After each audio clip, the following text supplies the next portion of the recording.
Из-за ухудшения погоды в Восточно-Казахстанской области и области Абайи ограничено движение на республиканских трассах. Но синоптики предупреждают, впереди сильные морозы до минус 35 градусов. В Астане сильный снегопад парализовал дороги. Как столица справляется с последствиями непогоды и что ждать жителям в ближайшие дни, расскажет Асимжан Узакбай.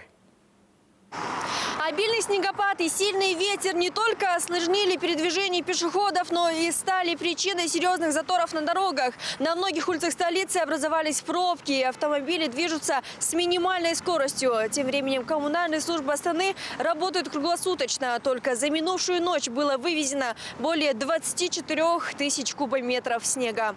Как сообщили в акимате Астаны, днем и ночью более 2600 рабочих и почти 1500 единиц техники устраняют последствия непогоды. Приоритет в уборке отдан центральным улицам, маршрутам общественного транспорта и пешеходным зонам. Республиканские дороги также находятся под постоянным контролем. Работает порядка 900 спецтехники и 2200 дорожников, которые обеспечивают именно работу по очистке дорог, в том числе по засыпке противогололедных материалов.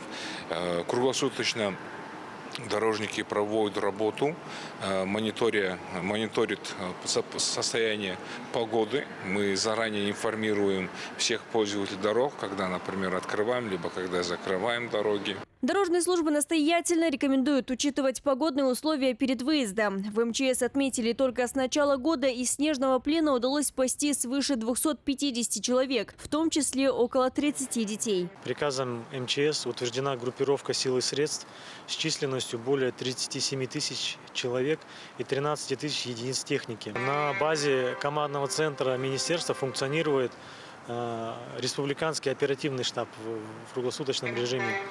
Также по республике создано 1548 пунктов обогрева в случае необходимости, которые могут быть использованы. По данным Казгидромета, в ближайшие дни в Казахстане начнется резкое похолодание, в том числе на севере и в центре страны до минус 35 градусов. Местами прогнозируются сильные снегопады, метели и гололед. Синоптики призывают граждан быть готовыми к суровым погодным условиям и соблюдать меры предосторожности. Асимжан Узакбай, Нурлан Өтеген, Достан Темирбекұлы, телеканал Алматы, Астана.